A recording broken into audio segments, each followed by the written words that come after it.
Hello everyone and welcome back to the Bantamweight Boxing YouTube channel with me, your host, Michael Waite. Hope everyone's well. Hope everyone's had a good weekend. Sorry about these hand motions, I don't know what they are. I'm just excited to be making a video again. It's been so long since I last made one. I think, about 8 days or so, I believe exactly.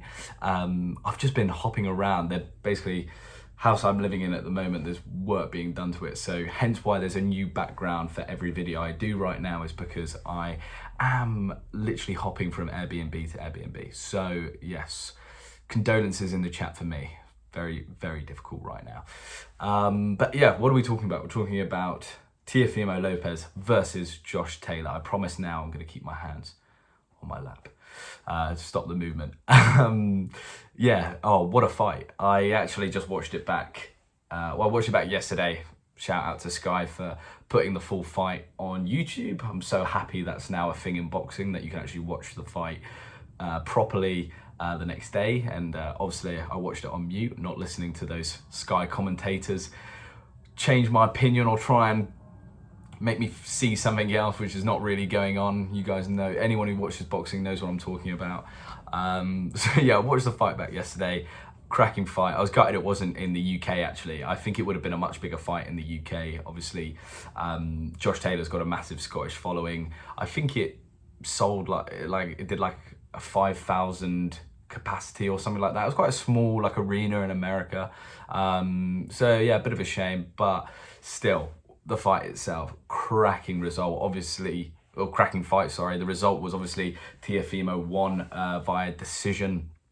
And yeah, what a performance from Teofimo Lopez. I didn't do a prediction video for this, just because I didn't have time, wasn't organized enough, but I would have predicted Josh Taylor to have won the fight.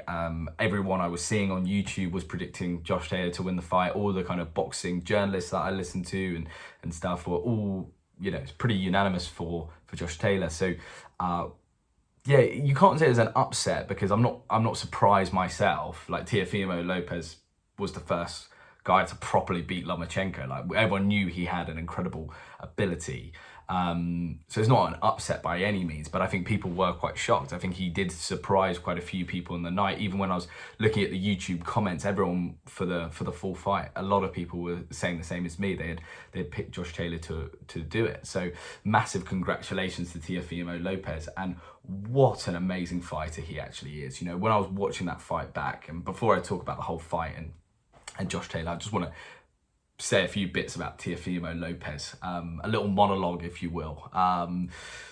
But yeah, what an amazing fighter he is. He really is the complete package. When he turns up like he did against Josh Taylor, you really see a fighter who's got everything. He's got a bit of everything. His power, something quite impressive. We know Lomachenko definitely felt that power. That's why he was so slow to start Lomachenko, because I think he felt that power early from Teo and was worried about getting hurt and was a bit more tentative about coming in and trading. And that was definitely the case with Josh Taylor as well. He felt that power, and in that 12th round, he was out of it. That was only his champion kind of mindset and his experience that allowed him to get through that fight without getting knocked out, because at points he was out of it.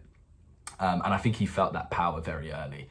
I think you could see by the 5th round, they were trading together, and it was always Teo coming out strong. It was always Josh Taylor taking a little step back. He did very well to conceal it for a lot of the fight, but if you re-watch it, there's numerous times, even quite early on, where you see Josh Taylor just take a little step back, just go, ooh, yeah, I felt that. Yeah, let's clinch. And that just became more and more prevalent, or more and more obvious, that power, as the fight went on. So yeah, Teofimo's punching power, his just general athleticism. At one point he did a Superman punch. He literally flew and punched Josh Taylor in the face. I thought he was showboating, and then did one of the coolest jabs I've seen. I think you only get that in UFC, but yeah, just that all-round athleticism, but accompanied by incredible boxing technique. Defensively, he looked very sound. His ability to counter punch, fighting on the back foot, did everything with ease, real ease. And I was looking at him and going, wow, it's hard to actually find a weakness in his game. When he's on job like he was against Josh Taylor, yeah, lost for words. I thought it was just amazing. It really was amazing. But now on to Josh Taylor, and let's talk a little bit about him, because obviously, major commiserations for Josh Taylor. As a British fight fan, I was a bit gutted to see him lose. He's probably by far definitely one of the best British fighters we've seen of recent years.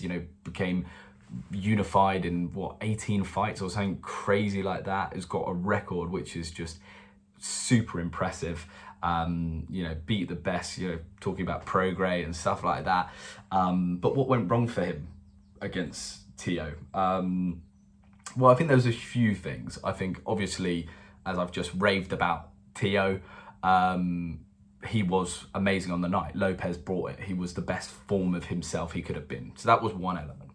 But there were a few elements I think that went wrong for Josh Taylor. I think having 12 months or something like, no, it was more than 12 months, 15 months out of the ring, over a year out of the ring of inactivity, that obviously played a role. I think some people were saying, was it the weight, that he was still fighting at 140 and that really now he should have moved up to 147. I don't really put too much down to that. I think yes, Josh Taylor probably does need to go up to 147 now. He is pushing the body at 140, but he didn't look completely drained at the weigh-in or in the fight. He didn't look like someone who didn't belong in that weight. So I'm not putting a major part down to that. Some people are suggesting as well, could it just be that this is the slow decline of Josh Taylor? And I kind of buy into that a little bit. I think G-Man Boxing, shout out, great channel. I was listening to his video earlier, he was saying, I think maybe we're starting to see the decline of Josh Taylor, and maybe he just peaked very early in his career. And I think that could be the case. I think we've seen the best of him, and the Jack Catterall was that fight was, the crack starting to show. And, it's just a natural decline. He's achieved so much so early that actually his career has kind of been pushed forward a little bit. And that he's just coming to the natural kind of decline. I think that's an element of it. And I think it's also a bit of Josh Taylor's kind of done what he wanted to do in the sport. He came, he conquered, and what more can you ask for? He's made a lot of money, big fights, as I said, like the Prograis fight, would have made some good money in this fight as well. And so he's made good money, good fan base, became unified at 140. He's looking now at his career. You're looking up at 147. Mate, you don't want anything to do with that division. As a smaller guy, you don't want to go up there. Like you're talking about people like Errol Spence here, who should be fighting at middleweight. These guys are nearly 6 foot, like huge guys, like killers in that division, like Terence Crawford, all of that. You don't want any of that. And I'm sure he will move up to 147, but I don't think he's going to do a lot there. I think he'll fight maybe a few of the smaller guys, maybe get a big payday against one of the bigger guys. But I think he knows now he's done what he wanted to do in the sport, and he's more, he's got one eye on the exit door. So that's kind of my opinions of what kind of went wrong. In terms of, got to talk about the actual fight itself. Again, as I said, super entertaining fight. I think those first 4 rounds looked very close. I think the copper box scorecards or whatever they call it, the punch stats, was very close. Both landed a very similar amount. I think from the get-go though, even in those early rounds, you could just see that Lopez just seemed a lot more relaxed in there. There was a tenseness about Josh Taylor, and I don't know if that was because I think it was kind of stemmed from Lopez's ability to counter punch, and I just don't think Josh ever really got into a rhythm. Always looked a bit uneasy, a bit tight. Lopez was the complete opposite. He treated it like a theatre production. He was dancing in there, having the time of his life. But yeah, those first 3 rounds were a bit close, but I would definitely I think there was a moment in the 5th, towards the end of the round or something like that, where Lopez landed a big shot, and it was the first time I really saw Josh Taylor take a step back, and there was a shift around those middle rounds, and I think Lopez just kind of took took control of the fight from that point.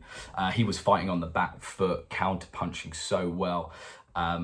Josh Taylor was coming in, being the aggressor and, you know, landing good shots here and there, but all of the cleaner work was coming from Lopez. And again, it was Lopez's punch speed, which was one of the defining factors. He beat Josh Taylor to the punch every time he beat him to the punch. And that was so clear and just became worse and worse. I think as Josh Taylor became more and more tired, I think he became a bit more lazy coming in, you know, just not feinting as much, and was just so predictable for Lopez. And he would just come cracking with a straight right, and just, yeah, kept to the game plan. Never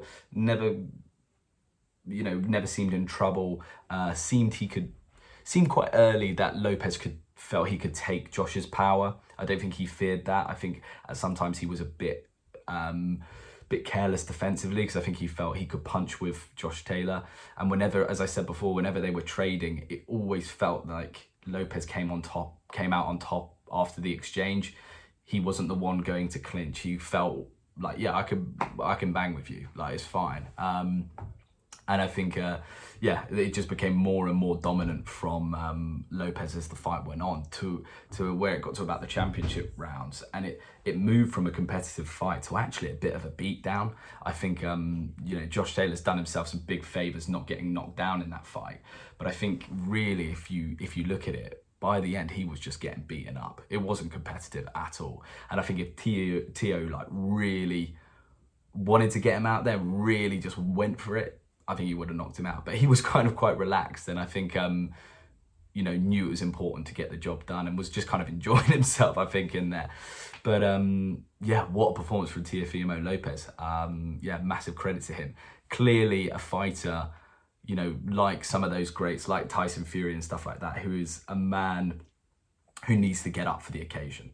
You know, he needs to be fighting the top guys, because that's what brings the best out of him. Clearly got a bit of a screw loose, which was again shown after the fight, where I think he's actually announced his retirement over Twitter. I think he said, "I'm never going to fight again. Thank you, boxing, you've been great." So hopefully that's rubbish and he does get back in the ring. Hopefully, you know, he blows a load of money in Vegas and is forced to fight again. But yeah, I don't think there's a lot of truth in that. But it shows he has got a bit of a screw loose. He's a bit unhinged, but, you know, you've got to be to get in a ring and get your head bashed in for a job. Do you know what I mean? So kudos to him, I suppose. But yeah, where do they go from here? Well, Teo, I want to see him against Devin Haney. I want to see that fight so bad. I think that's such a great fight. I want to see the Haney-Lomachenko rematch, but I don't know. I feel like that's kind of lost a lot of hype. But I think Devin Haney moving up to 140 to fight Teofimo Lopez, what a fight that is. And if that Lopez turns up, I'm backing him. I'm backing him to knock Devin Haney out, to knock him out, 100%. Obviously, he might not. He might not turn up, full stop. So I suppose that's the entertainment with Lopez. In terms of Josh Taylor, what does he do? I think he's going to move up to 147, isn't he? We're not going to see the Cattrall fight again, which would be great, I think. But I don't think we're going to see that. And I imagine he'll be bowing out of the sport pretty soon. And with his head held high, done an amazing job in boxing. So again, shout out to him. But yeah, I think I'll wrap up the video there. Thanks everyone for listening. I hope you've enjoyed. Remember, do like and subscribe. And yeah, I'll catch you in the next one. Ciao.